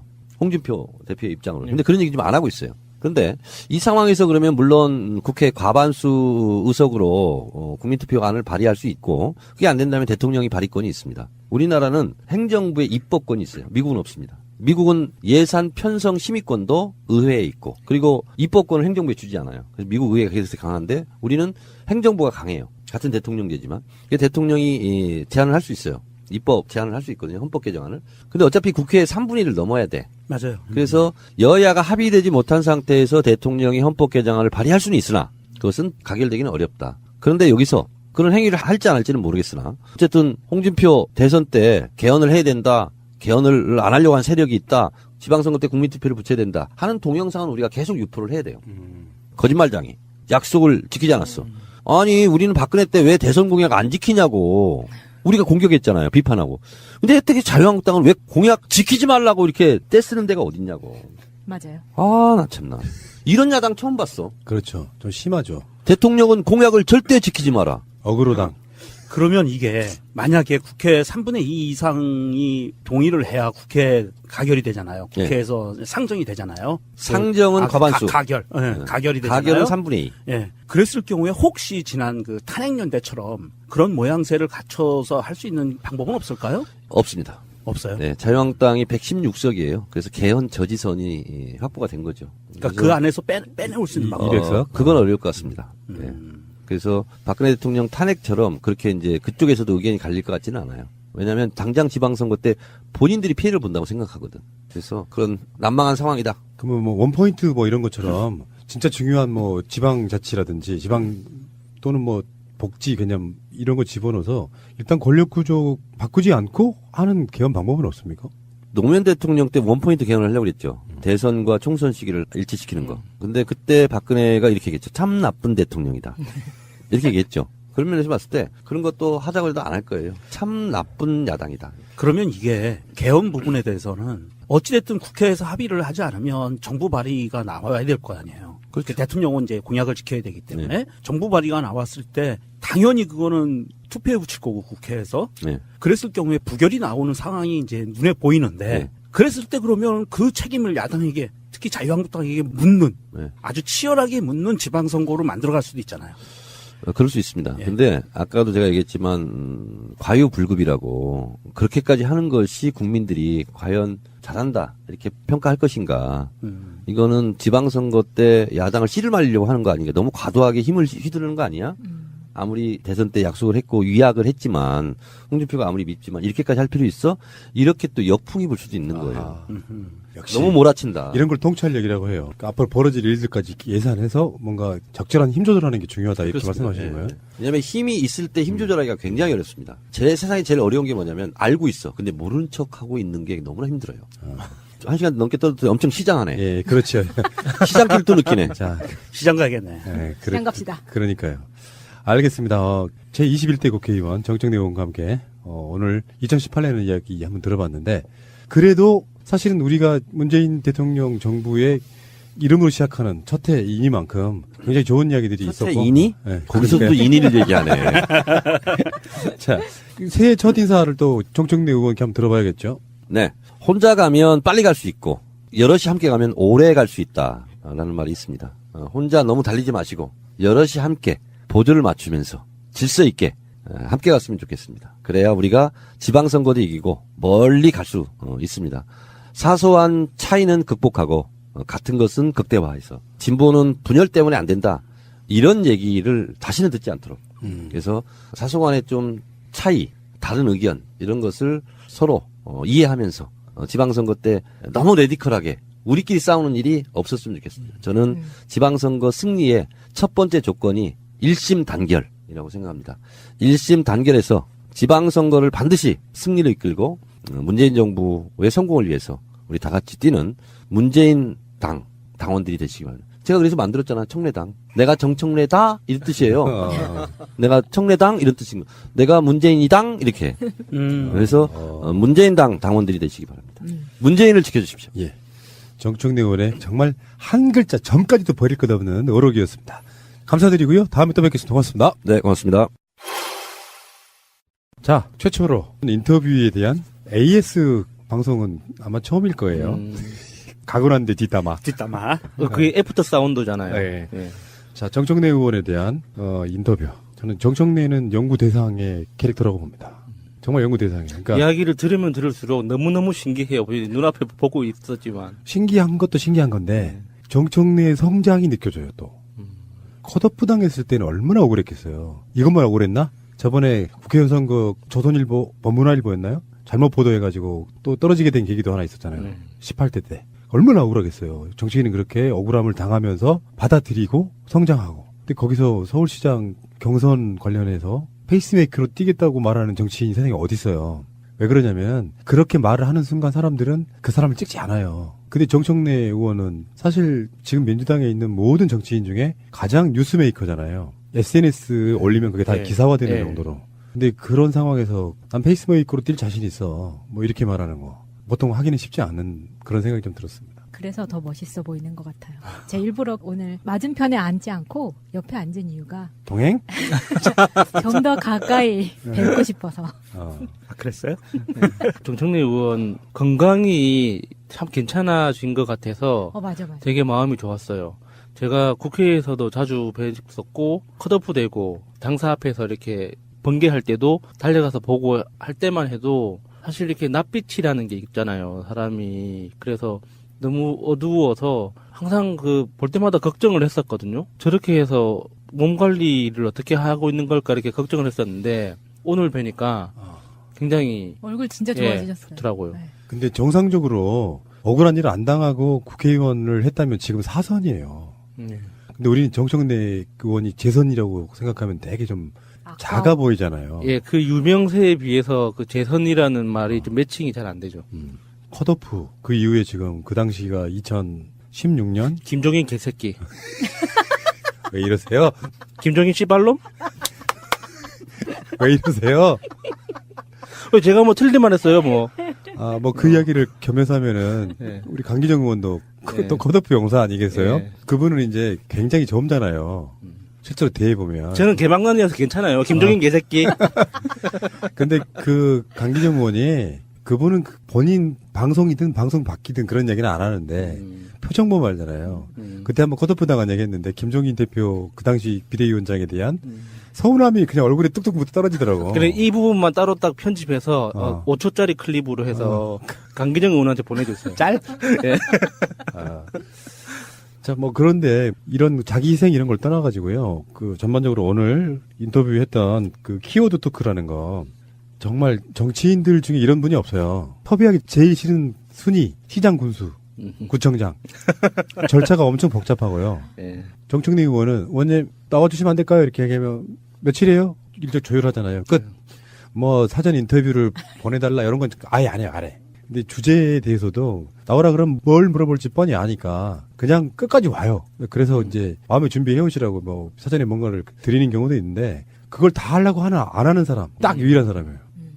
이번 말고 지난번 인터뷰할 때 제가 그런 얘기를 했어요. 선당우사 좀 그만하시라. 그리고 좀 본인 것도 좀 챙겨라. 라고 얘기했는데 참 그게 천성인가 봐요. 선당우사가 몸에 배있고 큰 거를 위해서 본인을 희생할 줄 아는 항상 보면 잘 돼야 되는데. 근데 그 처음에 나왔던 1987년의 정청래 이야기 들어보면 정말 그걸만으로 영화 만들 수 있겠더라. 맞아요. 어. 전 더 듣고 싶었는데 오늘 시간 때문에 못 들은 거 2편으로 해주세요. 근데 그게 1987년 즈음에 각종 대학에서 총학생회장이거나 주요 직책을 맡았던 사람들이 지금 민주당의 주류가 된 거예요. 30년 만에. 그 중에 이제 일부인 거죠. 그때 뭐 서울대 출신이든 뭐 어디 출신이든 뭐 학교 이런 걸 떠나가지고 지금 현재 놓여있는 위치는 30년 동안 그 사람들이 처한 위치. 그만큼 어떤 노력을 했느냐 이런 위치도 좀 있을 것 같고. 그리고 정책리 의원이 의정생활 하시면서 고생하신 것 중에 하나가 그렇게 이제 탄돌이라고 일명 탄돌이라고 하는 87년 항쟁 전후로 학생회 회장을 했었던 그분들이 이제 국회의원으로 이제 입성을 해서 18대 19대 때 재선 3선 하는 이제 이런 정도 되시는 분들인데 정청래 의원은 처음에 이야기를 들었지만 계보가 없어요. 그러니까 딱 입학할 때부터 운동권이었던 게 아니라 어느 순간 갑자기 각성해서 나 이대로 더 이상 공부 못하겠다 싶어서 학생운동에 뒤늦게 뛰어들어가지고 그 학생운동 시절에서부터 계보가 없어요. 그래서 항상 혼자였어요. 국회 안에서도. 그래서 그게 강점이자 약점이 됐죠. 지금은 이제 강점이 됐는데 의정생활을 하실 때는 그게 약점이 됐었어요. 그래서 정청래 의원이 하는 이야기를 아무도 손바닥을 안 마주쳐준다고 해야 되나? 그래서 그 목소리에 힘이 안 들어가는 경우가 많았거든요. 항상 투명하고 옳은 말을 함에도 불구하고 이게 나랑 그 연결고리가 없다는 이유만으로도 같은 당 안에서도 맞받아 줘주는 사람이 없어가지고 외롭게 싸우셨죠. 근데 특유의 재치, 순발력, 그리고 진정성 이런 것들이 뭉쳐지면서 포텐셜은 가장 강하게 갖고 있는 그런 정치인이 아닐까 싶어요. 현역은 아닌데 정말 현역 같은. 솔직히 여러분들 중에 같은 민주당이라도 이름 알고 있는 국회의원이 얼마나 되세요? 처음 들어본 국회의원 진짜 많지 않아요? 낯설죠. 네. 그런 면에서 보면은 본인 스스로가 갖는 그 위치, 이것도 뭐 정치 현역이 아니라도 자기만족일 텐데 서울시장 출마 부분도 그렇고요. 뭐 김정은 남북 정상회담, 안철수 국민의당 뭐 이런 그 여러 가지 주제를 갖고 대화해 보면서 제가 느낀 건 정말 통찰력이 엄청 늘었다. 애초부터 그런 사람이 아니고 정치에서 이렇게 여러 가지 활동들을 하면서 몇 년 전에 정청래에 비하면 정말 장족에 발전한 느낌의 통찰력이 보이더라고요. 그게 그래서 제가 물었잖아요. 그 통찰력이 김어준이 더 낫습니까? 본인이 낫습니까? 했더니 김어준이 정청래 통찰력을 배웠다 뭐 이렇게. 아까 저는 그 북한 신년사 분석해 주실 때 정말 입이 쩍 벌어지게 놀라셨어요. 아, 이렇게 많이 정확하게 깊이 있게 아는 사람이 대한민국에 있구나 싶어서 근데 그 사람이 눈앞에 있으니까 너무 놀랐어요, 진짜. 저 봤어요, 야수님 빨려 들어가는 거.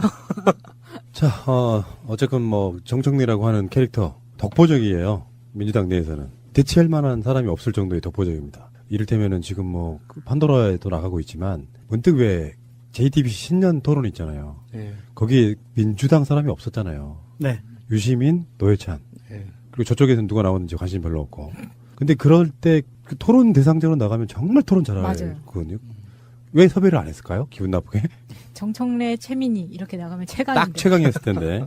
그건 JTBC가 분명히 잘못한 거죠. 섭외 자체를 그렇게 하면 안 되는 거죠. 여야를 공에 놓겠다고 하면 여야라는 개념은 사실 없었지만 친여 성향, 친야 성향 이런 식으로 했을 거예요. 박경준 나오는 거 보면. 그렇지만 제대로 하려 그러면 오히려 이렇게 민주당 하나, 뭐 정의당 하나, 자유한국당 하나, 뭐 국민의당 하나 뭐 이런 식으로 배치하는 게 사실 맞았었겠죠. 그리고 사실은 민주당에 대한 정당에 대한 지지율이 50%를 넘어요. 여론조사에서 보면.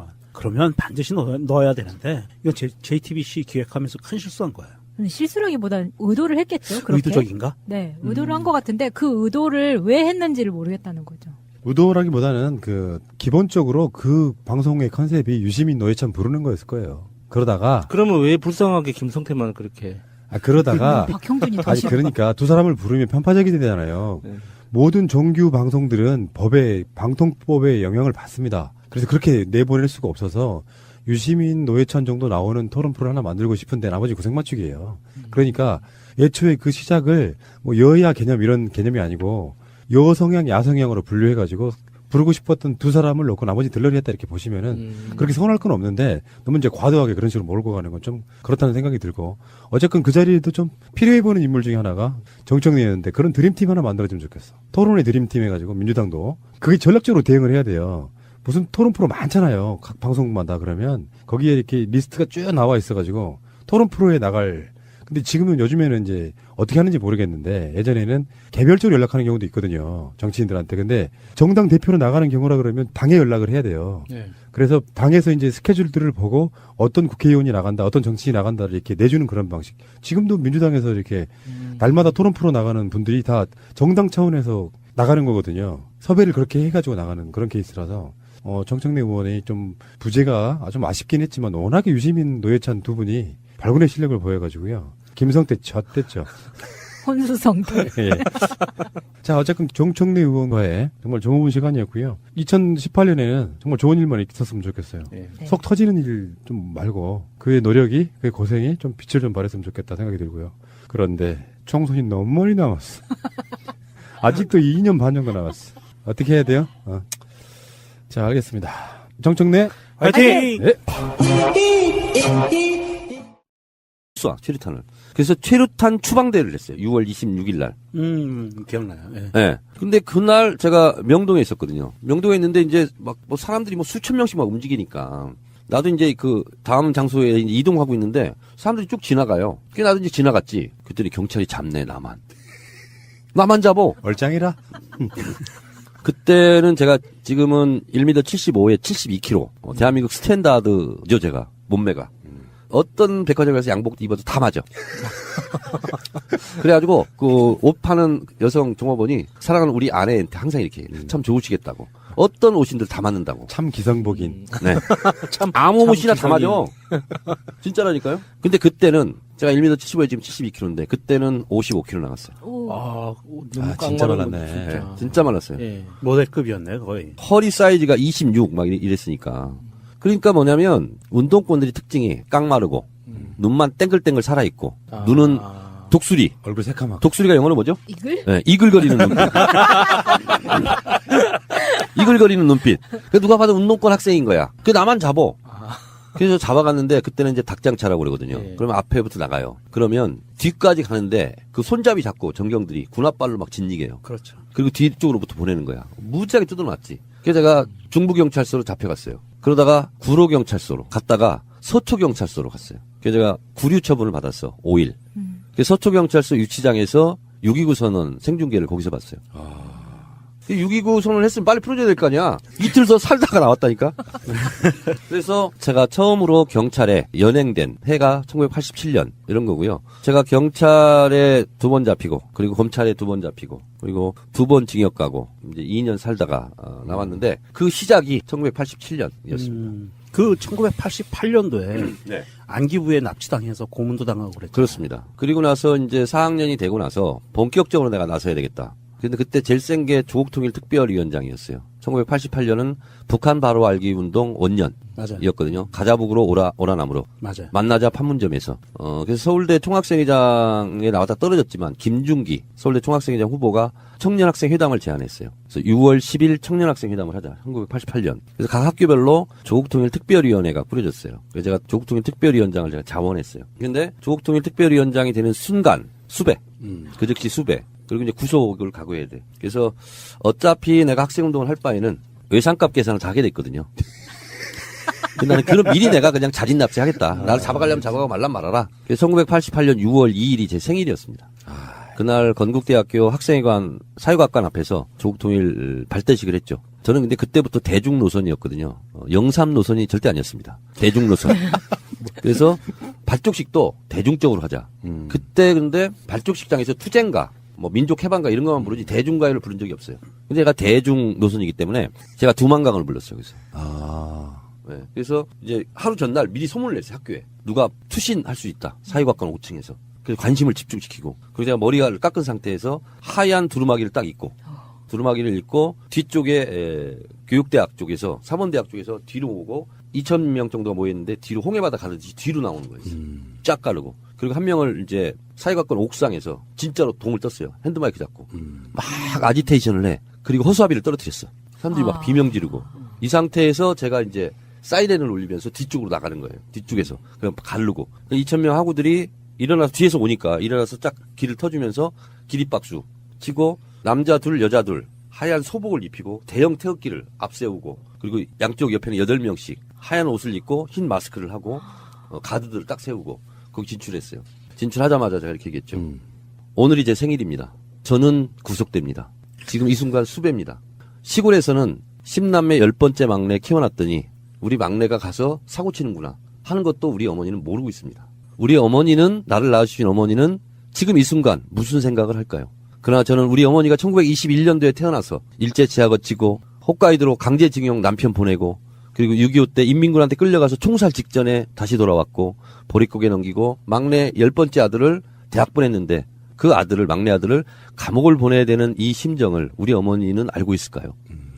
이러면서 그렇지만 나는 어젯밤에 태극기 앞에 있는 대형 태극기를 두르고 잠을 잤습니다. 그렇게 포근할 수가 없었습니다.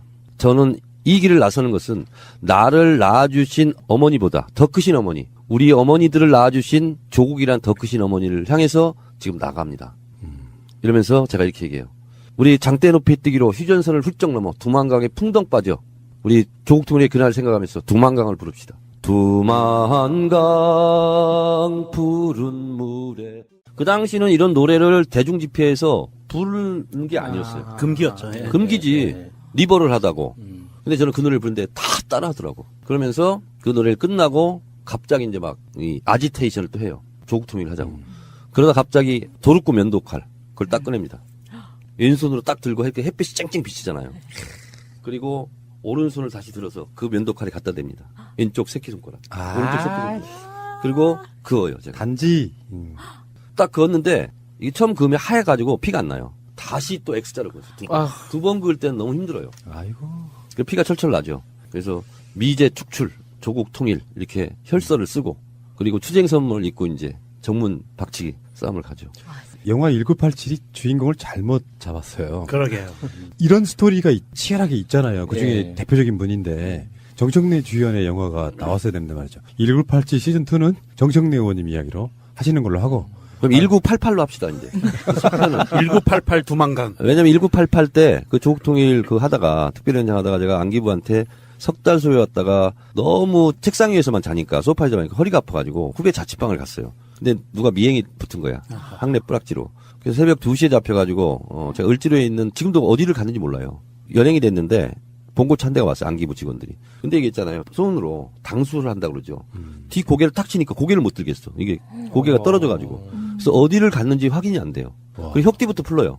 그리고 뒷대 딱 잡고 바둑 그 아다리 친다 그러죠. 네 명이 딱 붙어가지고 가는데 2층으로는 올라갔는데 어떤 모텔인지 지금 몰라. 그래서 물 틀어놓고 비명질이니까. 그리고 또 물고문을 하려고도 이제 하는 거죠.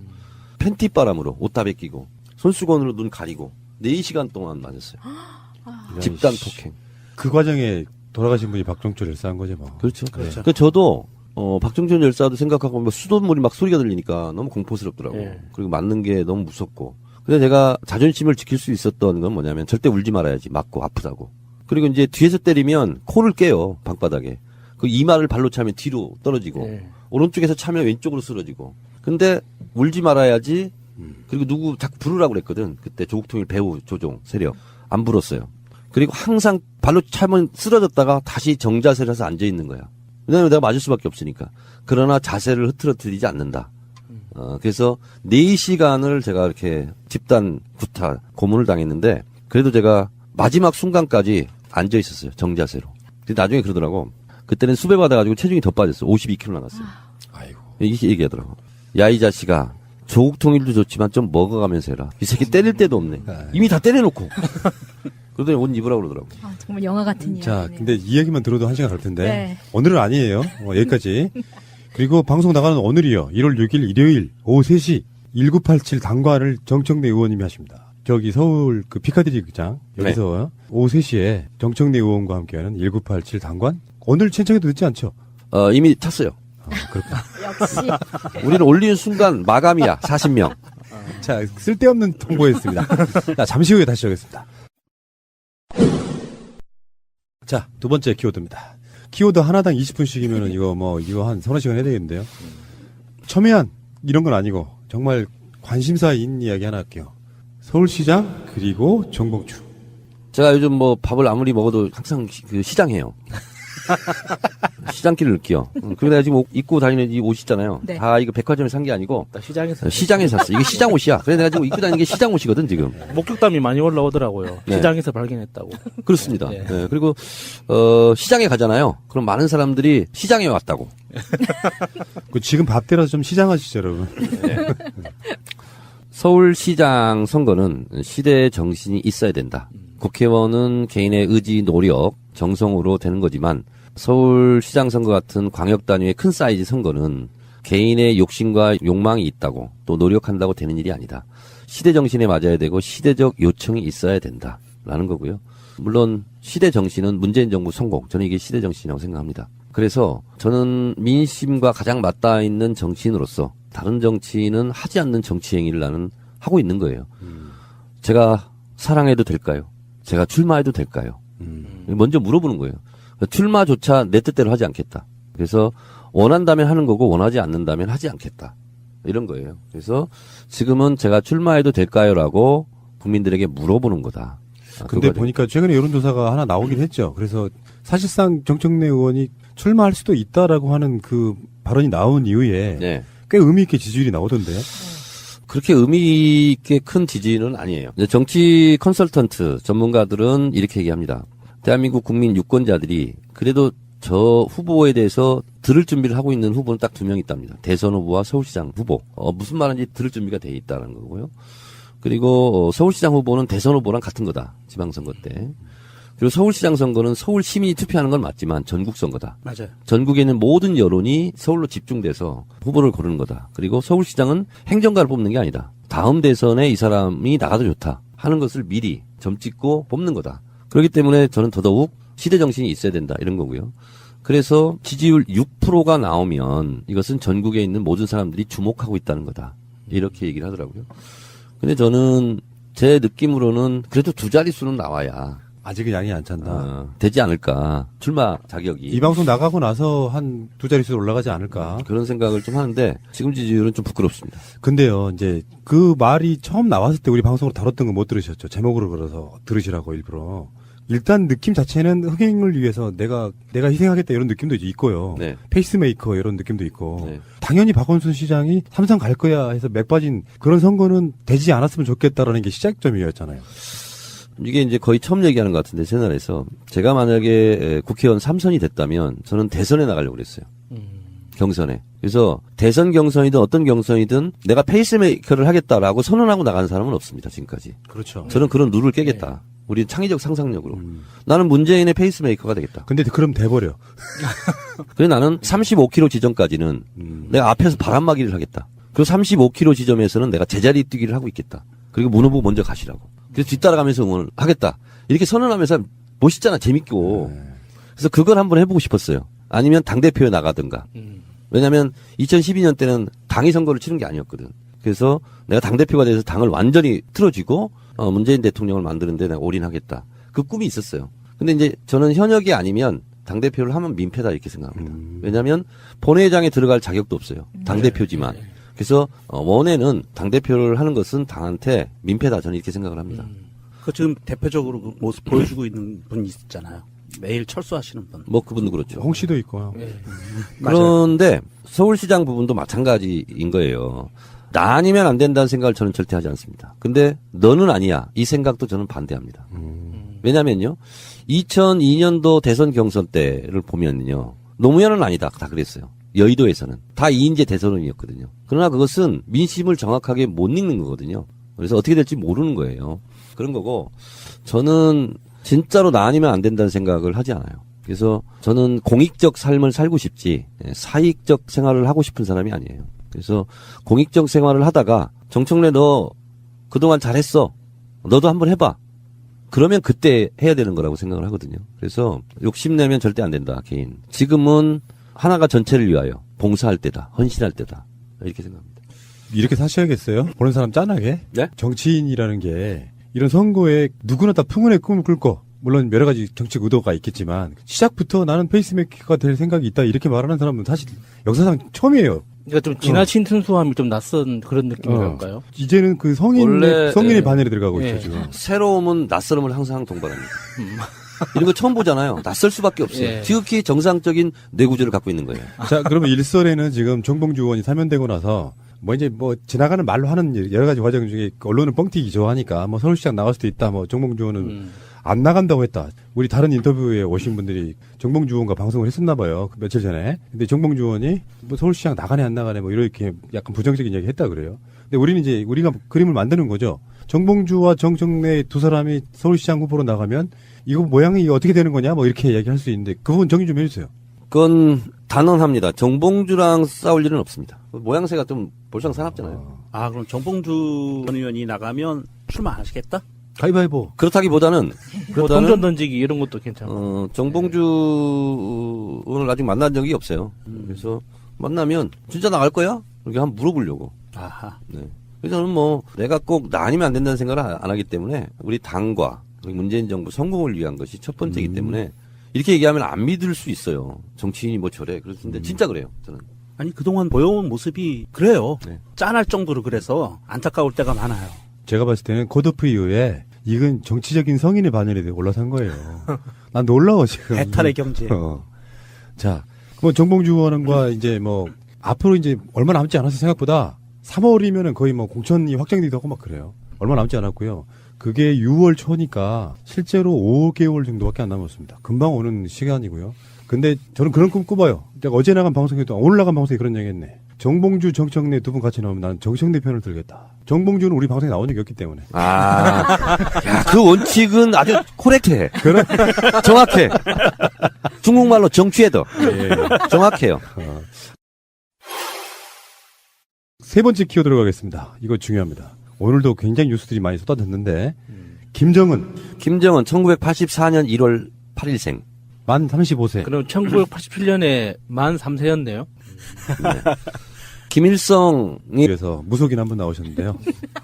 자, 소개해드리겠습니다. 제21대 국회의원 우리 정청래 의원님. 네, 여러분 안녕하십니까. 이 시대의 참 무술인 정청래입니다. 무술년이잖아 지금. 예, 맞아요. 네. 생각해보니까 의원님은 다음에는 꼭 들어갈 수밖에 없을 것 같아요. 수열처럼 헐수 국회에만 들어가시더라고요. 퐁당퐁당. 17, 19, 21 뭐 이런 식으로. 제가 그러니까 디딤돌 국회의원이죠. 그러니까 전원이라고 부르지 맙시다. 우리는 미래지향적으로 21대 국회의원 정청래 의원님. 그리고 청래당 당수이기도 하시고. 네. 직함 얼마나 많으신가요?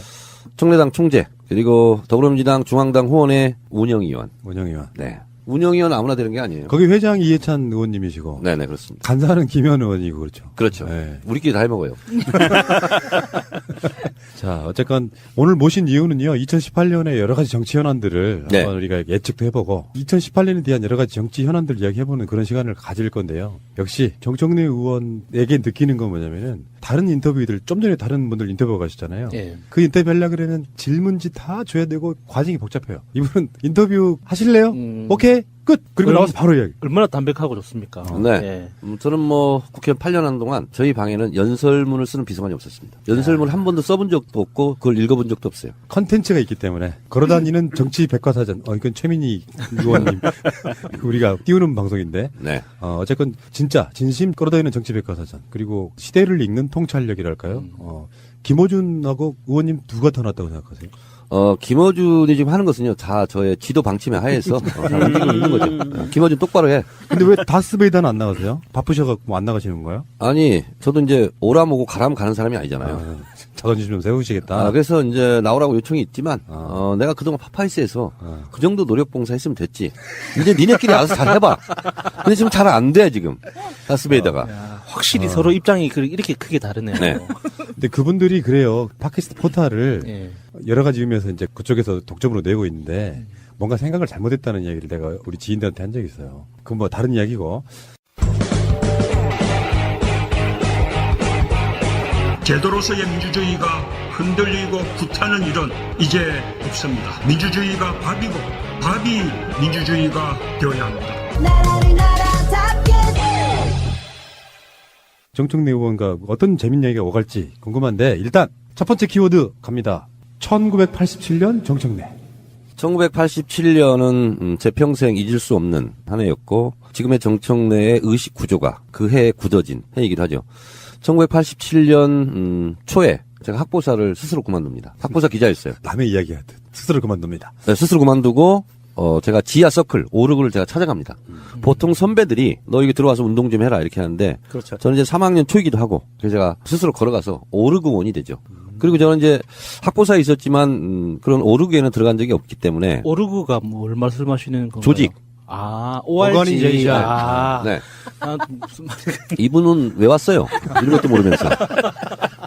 그랬는데, 이제 학보사를 하게 되면 여러 가지 이제 책을 읽잖아요. 근데 이제 정규 코스가 아니야. 지하 서클 운동권. 그래서 이제 책을 지금까지 뭐 읽었느냐고 이렇게 한번 써보라고 그러더라고요. A4 한 장을 줘요. 그래서 다 쓰고 한 장 더 달라고. 쭉 썼어요. 그랬더니 많이 읽긴 했는데 이게 순서가 뒤죽박죽이라는 거야. 그래서 내가 초보라면 초보답게 해야 되겠다. 그래서 엄청나게 공부를 많이 했어요. 그리고 제가 속한 이제 팀, 그때 이제 T라고 그러는데 그래서 공부, 학습 서클. 그리고 나 욕심이 많아가지고 늦게 시작한 만큼 내가 후배들을 또 많이 키워야 되겠다. 그래서 동시에 5개 하방팀을 내가 꾸렸어요.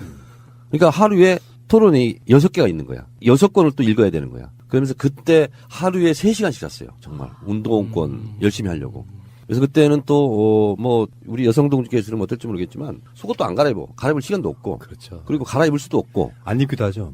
그래서 이제 2주간 한번 입고 뒤집어 또 입고. 그렇죠. 뭐 이런 식으로. 오로지 운동밖에 없었어요. 그리고 나서 몇 개월을 했더니, 좀 나름대로 이제 위치가 되더라고. 올라가고. 그래서 87년 6월 항쟁 때 명동으로, 종로로 이제 진출하죠. 진출해서 6월 10일 날 그때 이제 총궐기 했잖아요. 60항쟁. 근데 제가 건대를 다녔는데 저희가 서울 캠퍼스가 12,000명이에요. 충주가 6,000명이고 그래서 18,000 일반 하고 이렇게 얘기하는데 그날 저희 학교에서만 6,000명이 나갔어요. 와, 나는 우리 학교 학생이 그렇게 많은지 몰랐어요. 6,000명이 새까맣게 해가지고 스크럼 짜고 학교 민주광장 있잖아요. 한 바퀴 돌고 나가는 거야. 진출하는 거야. 멋있다. 그랬더니 명동 갔더니 사람이 막 미어 터져요. 그러니까 도로로 안 나올 수가 없어. 인도에만 서 있을 수가 없어. 그리고 6시 일기에서 경적을 울리고 차량마다. 그러면서 6월 항쟁이 시작됐고 매일 나갔죠. 그때 몇 학년 되셨어요? 3학년. 3학년. 네. 그 최종 직함이 뭐였죠, 그러니까? 저는 본 적이 있는데. 조국통일 특별위원장. 제일 센 거였어요. 네. 그건 조국통일 위원장이 하자마자 그날 바로 즉각 수배. 그렇지. 네. 제일 센 거였어요. 그럼 88년도에 했고. 그래서 87년도에 계속 이제 집회를 나갔는데 6월 26일. 그러니까 6.29 선언 3일 전. 너무 최루탄을 쏴대니까 정경들이. 신세계백화점 앞에 이런 데서는 정경이 무장해제도 당하고 막 이랬거든요. 그러니까 막 너무 꼭 알아야 할 어제의 뉴스. 문재인 대통령은 남북 대화에 대한 성급한 기대보다는 어떤 대화를 해나갈 것이냐에 관심을 두고 있습니다. 대화에 나섰다가도 요구사항을 들어주지 않으면 다시 도발을 하고 결국 제재 국면으로 이어지는 전철을 밟지 말아야 한다는 겁니다. 대화의 방향을 단정적으로 말하지 않고 또 유약하게 대화만 추구하지 않겠다며 과거와는 다른 대화를 강조한 것도 이런 이유입니다. 아직 성급한 낙관이나 기대는 금물입니다. 그러나 가능하다면 남북관계 개선과 한반도 평화의 전기를 만들기 위해 최선을 다하겠습니다. 소득 없이 끝났을 때 추가 대화 기회 자체가 차단될 수 있다는 점도 감안한 행보입니다. 이 때문에 일단 올림픽으로 의제를 한정해 대화에 임하는 북한의 수를 읽은 뒤 그 다음 스텝을 어떻게 가져갈지 결정할 것으로 보입니다. 가장 중요한 건 역시 북한의 태도입니다. 한반도 비핵화를 향한 일말의 의지를 보여준다면 대화가 급진전될 수 있지만 무리한 지원이나 제재 철폐를 요구하고 나선다면 모든 상황이 원위치가 될 수도 있습니다. 남북 대화를 지지한다면서도 우리와는 온도차가 느껴지는 미국과의 공조 유지도 관건인데 백악관은 한미 정상이 과거의 실수를 반복해서는 안 된다는 데 동의했다는 점을 특히 강조하고 있습니다. 북한의 태도에 따라 보다 더 강경한 압박 모드로 돌아설 수 있음을 암시하는 대목인 만큼 한층 정교한 대북해법이 필요해졌다는 분석이 나옵니다. 임종석 대통령 비서실장은 지난달 초 아부다비에서 무함마드 UAE 왕세제를 만났습니다. 왕세제의 최측근인 칼둔 알 무바라크 행정청장도 배석했습니다. 청와대는 문 대통령 친서를 전달하기 위한 특사 방문이었다고 설명했습니다. 유엔은 아주 중요한 파트너이고 대통령과 통화도 했기 때문에 우리 그 대통령 친서를 가지고 특사 자격으로 비서실장이 가는 게 어떻겠냐고 그쪽에 물어봤습니다. 그래서 이제 그쪽에서 얼마든지 환영한다라는 이야기가 있었고, 그래서 방문을 했고요. 하지만 문재인 정부의 탈원전 정책 때문에 UAE와의 관계가 나빠졌다거나 이명박 정부 비리를 캐다가 UAE 왕실에 반발을 샀다는 식의 의혹이 계속됐습니다. 지난 정부 때 체결한 군사협정에 문제가 있어서 임 실장이 방문했을 거라는 관측도 나왔습니다. 이런 가운데 임 실장 특사 방문의 배경을 가장 잘 알고 있을 것으로 보이는 칼둔 행정청장이 8일 방한한 것으로 확인됐습니다. 여권 관계자는 YTN과의 통화에서 오는 8일 칼둔 청장이 방한한다고 말했습니다. 임종석 실장이나 문재인 대통령과의 면담 가능성도 제기되고 있습니다. 칼둔 청장은 아부다비 국영투자공사인 무바달라의 CEO와 UAE 원자력공사 이사회 의장도 맡고 있습니다. 칼둔 청장이 방한하면 임 실장이 UAE를 방문한 배경 등에 대한 진상이 확인될 것이라고 설명해왔던 청와대는 칼둔 청장의 8일 방한 일정과 관련해 확인해 줄 수 없는 부분이라고 밝혔습니다. 국정원으로부터 36억 5천만 원의 뇌물을 받은 혐의로 추가 기소된 박근혜 전 대통령이 유영하 변호사를 변호인으로 선임했습니다. 유 변호사는 검찰이 박 전 대통령을 추가 기소하기 직전인 지난 4일 오전 박 전 대통령을 서울구치소에서 접견했고 오후에 곧바로 사건을 변호하겠다는 서류를 제출한 것으로 전해졌습니다. 박 전 대통령은 지난해 10월 법원이 자신의 구속기한을 연장하자 공정성을 문제 삼으며 재판을 거부했고 변호인단 총사임과 국선 변호인을 포함한 모든 접견 거부, 또 검찰 조사 불응 등 벼랑 끝 대응을 이어왔습니다. 하지만 검찰이 뇌물을 줬다는 전직 국정원장들의 진술과 문고리 3인방 비서관들을 통해 증거를 확보하고 추가 기소에 나서자 심리적 부담을 안고 변호인 선임을 통해 대응 절차에 들어간 것으로 해석됩니다. 탄핵과 검찰 조사, 국정농단 재판을 거치는 동안 변호를 전담했던 유 변호사를 통해 이어질 재판에서 활로를 찾겠다는 속내가 읽혀집니다. 36억 원이 넘는 국정원 돈을 주사 치료와 의상실 운영비 등 쌈짓돈으로 사용한 혐의로 궁지에 내몰린 박 전 대통령이 이어질 재판에서 기존의 재판 거부 입장을 철회하고 다시 방어막을 치며 검찰과 맞서게 될지 관심이 집중됩니다. 방송 중간에 좋아요를 눌러주시면 새날팀들에게 큰 힘이 됩니다. 미리 감사합니다. 트위터가 진짜 언론입니다. 또 오랜만에 나오셨는데요. 이분은 대애언인 2018년을 예언해 주시기